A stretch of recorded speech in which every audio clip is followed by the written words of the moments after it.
Regresamos a Sin Filtro, vamos directamente al sondeo que hemos lanzado en redes sociales, en la cuenta de Twitter de Guatevisión-TV. Preguntamos, con la orden de construir el muro de Donald Trump, Guatemala, un 51% de los internautas cree que no está preparada para responder. Un 29% ve que se van a dar más migraciones, ojo, o sea que la gente igual va a seguir viajando al norte. Van a querer estar adentro antes de la construcción del muro. Esa es una de las razones que puede ser este que es lo que incremento. ha pasado con toda la migración de 2016, por eso presentaba los números como aumentó. Y ve, también otro dato revelador. Yo recuerdo un estudio que hizo Homeland Security en el año 2013, creo que fue 2013-2014, que decía que realmente más del 40% de los migrantes que están ilegales en Estados Unidos no llegaron cruzando la frontera. Llegaron con una visa de turista, de trabajo, lo que sea. Y se queda. Y se quedaron.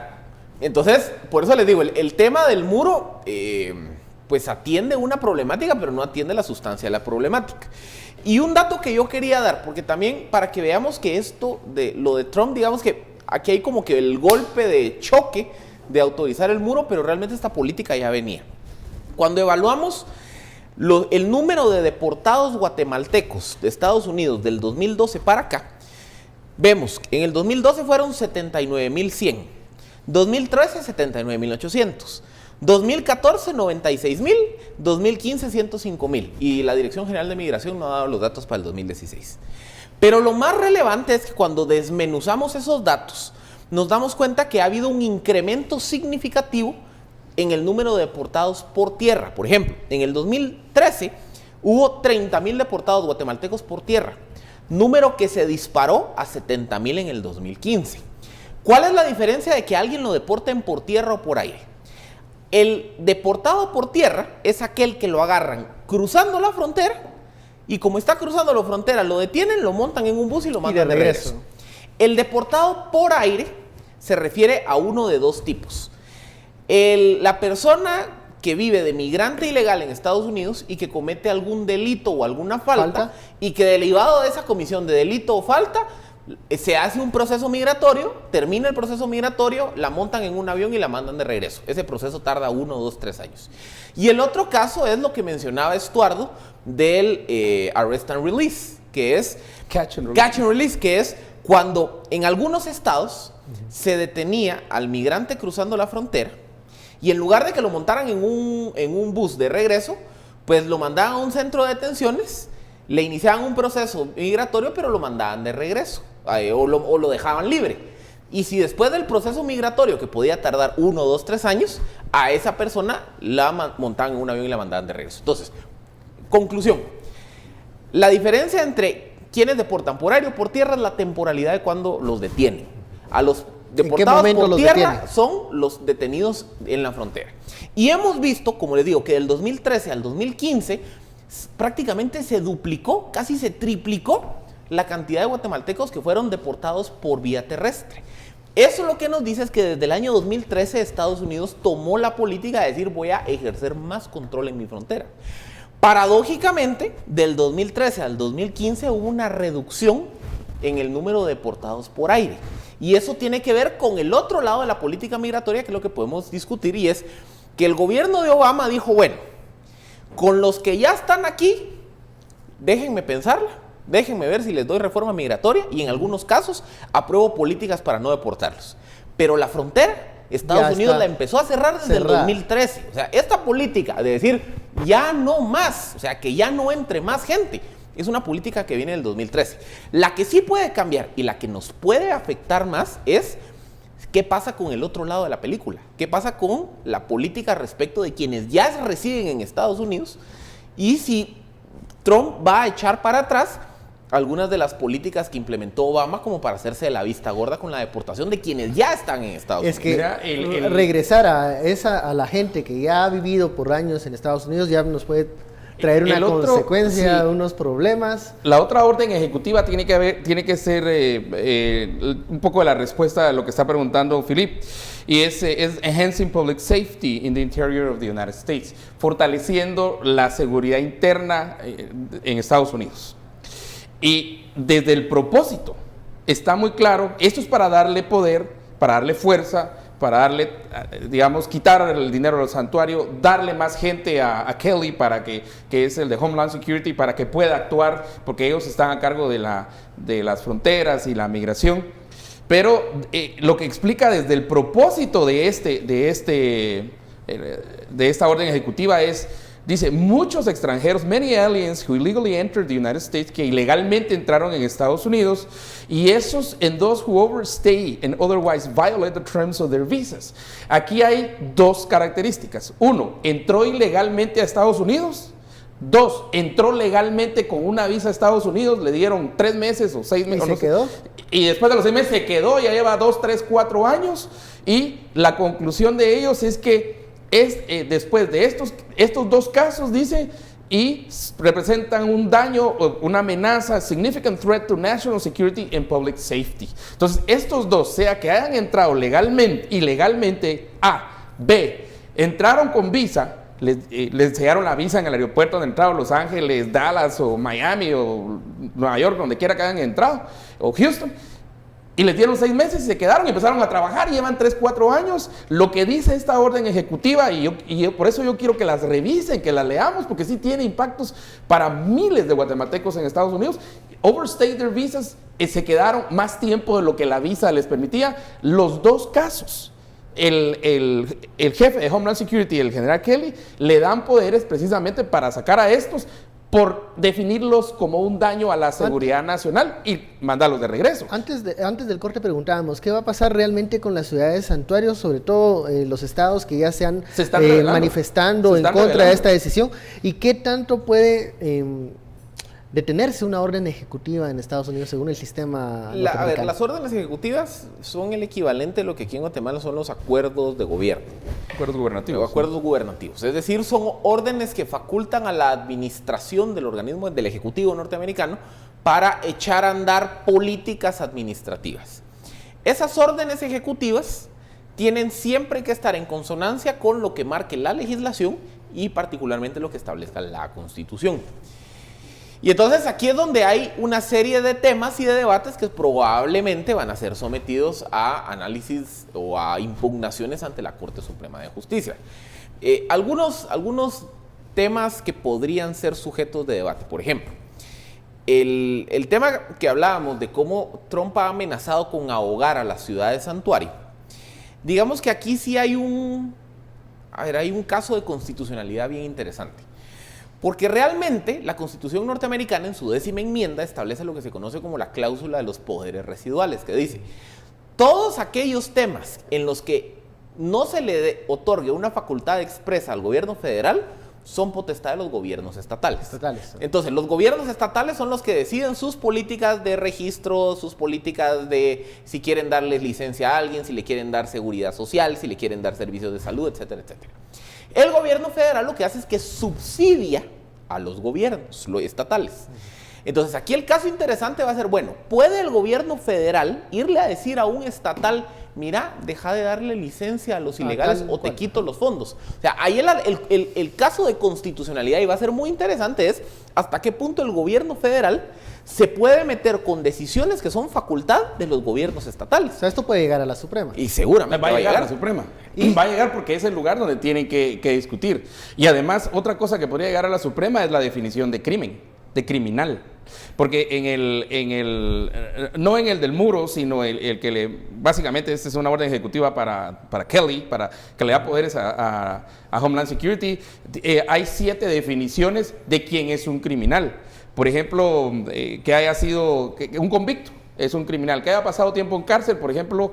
La definición de criminal. La definición de criminal, ese es el primer candidato para sacar de Estados Unidos. Eran los 3 millones que decía Trump, que saber dónde sacó el número, pero él decía que había 3 millones de personas que tenían ya conflicto y con que la esos ley. son los primeros que tienen que irse fuera de Estados Unidos, que han sido, por ejemplo, acusados de alguna ofensa criminal que no ha sido resuelta. Se han cometido actos que constituyen un crimen, el cual puede ser imputado, ¿verdad? Chargeable criminal offense.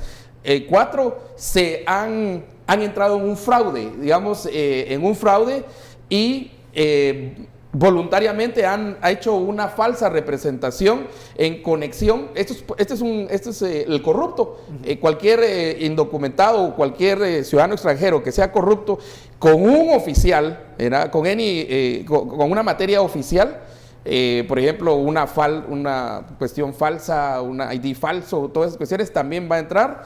Que haya abusado de los programas relacionados con recibir beneficios públicos. Estados Unidos tiene beneficios, para poner solo un ejemplo, los programas de vouchers de comida, los cupones de comida en el sur, sobre todo en el área sur, y que ellos hayan abusado de ese beneficio.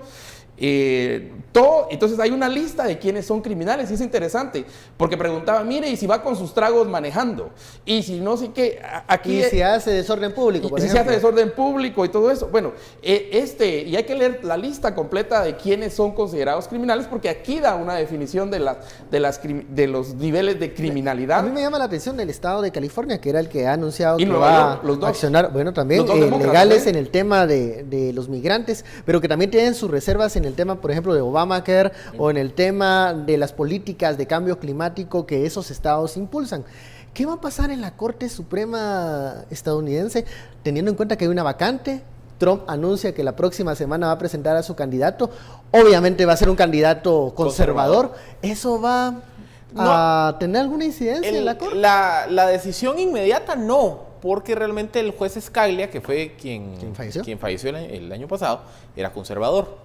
Entonces, es más, realmente los republicanos bloquearon que Obama hiciera el nombramiento antes de dejar el cargo. Para esperar al nuevo presidente. Porque si Obama hubiese nombrado a su juez de la Suprema Corte, hubiésemos quitado a un conservador, se hubiera metido un liberal. Ahí sí cambian y el balance de fuerzas entonces hubiera estado 5-2 a favor de los liberales. Como la expectativa es que Trump naturalmente va a nombrar a un conservador, se va a mantener el balance de los últimos 6 años, que ha sido 4 liberales y 3 conservadores. Pero aquí es donde viene la variable futura, y es que ya hay 2 jueces liberales que ya están grandes. Entonces hay expectativa de que Trump podría, aparte del nombramiento que va a hacer la otra semana en sustitución de Scalia, que Trump podría nombrar hasta 2 magistrados o 2 jueces más en los siguientes años. Y con que nombre a un siguiente, eso ya altera el balance, porque ahora la Corte estaría con 4 conservadores y con 3 liberales. 5 conservadores y 4 liberales. ¿Cuál podría ser el efecto de ese cambio de balance de poder? Los jueces conservadores en Estados Unidos generalmente adoptan una línea interesante respecto a estos casos, y es, los conservadores generalmente le temen a la excesiva influencia del gobierno federal. Entonces, por ejemplo, Obamacare es una norma de seguridad social, de sanidad, que viene del gobierno federal y que se le impone a los estados. Estatales. Entonces, Obamacare, bajo esa lógica, con una corte conservadora, pues se podría empezar a ir. ¿Qué pasa en el tema migratorio? En el tema de lo federal. Por eso les digo, en el tema migratorio también, aquí es donde vemos que Trump medio está cayendo en una contradicción con su propio discurso. Porque Trump siempre, uno de sus discursos dijo es que él quería devolverle más poder a los estados. Que venga el gobierno federal, sobre todo en la política, decirle, si seguís haciendo estas prácticas de registro, de darle cupones alimenticios y demás a los ilegales, te quito los subsidios. Esa práctica podría ser, bajo jueces conservadores, ser interpretada como una interferencia del gobierno federal sobre los estatales. Entonces, esa política de querer apretar a los gobiernos estatales, los mismos jueces conservadores tal vez la puedan echar para atrás. Y luego también temas de cambio climático, lo mismo. O sea, el gran tema aquí es que realmente esto de las órdenes ejecutivas, el presidente que más lo utilizó fue realmente el presidente Obama. O sea, aquí Trump está usando la misma medicina de Obama. En parte se decía cuando en la Cámara de Representantes el tipo entró y logró hacer un cambio totalmente de balance. Gobernó con órdenes en los ejecutivas. republicanos. Entonces Obama no tuvo más opción que usar lo que está haciendo ahora Trump. O sea, esto de Trump no, y lo permite la Constitución. Así empieza cada una de estas órdenes ejecutivas. Pero yo quería traer un punto muy interesante a la mesa rápidamente, y es que en el segundo, tal vez nos hemos enfocado mucho en el primero, el de physical wall, el muro físico y todo esto. Pero el segundo en realidad es el que tiene la mayor cantidad de definiciones y la mayor cantidad de efectos que tendría sobre migrantes indocumentados y aún documentados guatemaltecos.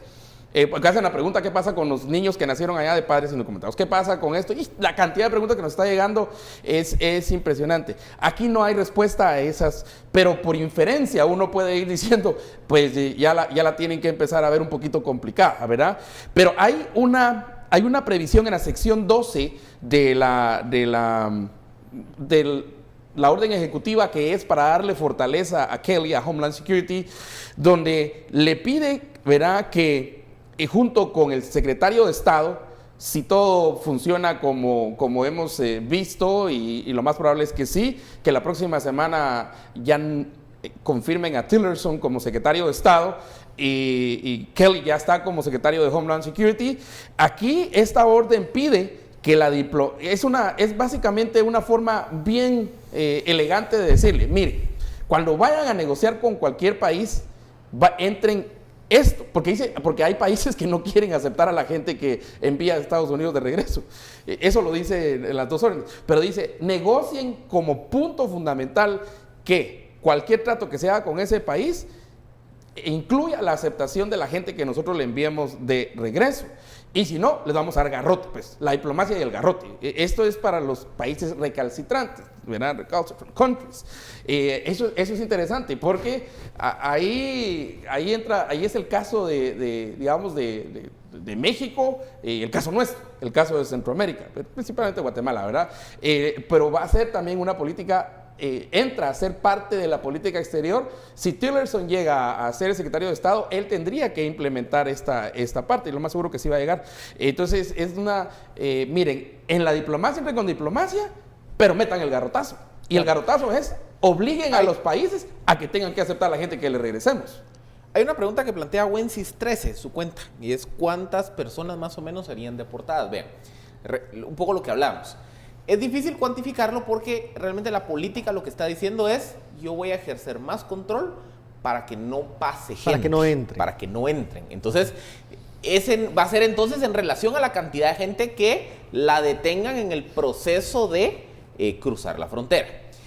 La otra variable, pero eso es para los que no se han para ido. Los que no, a ver, los que están entrando. Los que están entrando o los que piensan La irse. otra variable es la parte que mencionaba Estuardo, que aquí el eje central es, en términos prácticos, a los inmigrantes ilegales que los detengan cometiendo alguna falta, alguna ilegalidad o que su visa venció, a ellos, en términos prácticos, se les quitan las consideraciones que hubo en el gobierno de Obama.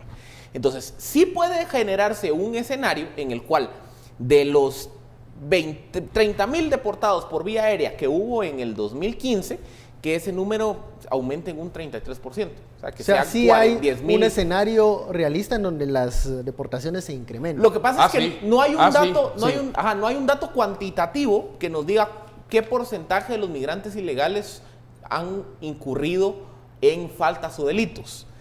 Hay estimados que dicen que podría, y son estimados pues bastante agresivos, que dicen que podría ser entre 25 y 33%.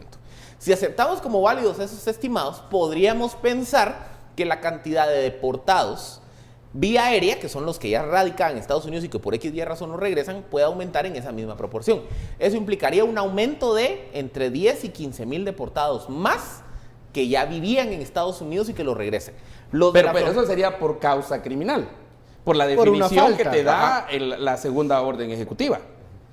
Ahí entrarían bajo esa aquí definición. Estamos descartando operativos contra inmigrantes. Sí, pues, mojados que... el tema, por ejemplo, en los años 90... No, estos serían los que cometieron un crimen. Una falta, a ver, un delito. Ponerle 15,000 conservadoramente. En los años 90 fue cuando se generó aquella percepción de cuando la policía de migración llegaba a los barrios latinos, hacía las grandes redadas para detenerlos y mandarlos de regreso. La famosa cayó la migra. La famosa cayó la migra. Esas redadas se minimizaron a raíz de la aprobación del Immigration Policy Act de 1996, que básicamente lo que decía es, solo vamos a devolver inmediatamente a los que cometan delitos y faltas, y los que no cometan delitos y faltas y por alguna razón sean detenidos por la policía migratoria, se les lleva a cabo un proceso. Y ese proceso no solo puede durar años, sino que en algunos casos, si la persona demuestra que ya tiene vínculos con la comunidad, a veces no los deportaban. Entonces, esa idea de que ahorita empiezan redadas masivas, eso hay que quitárnoslo de la mente. Eso ya no va a ser así.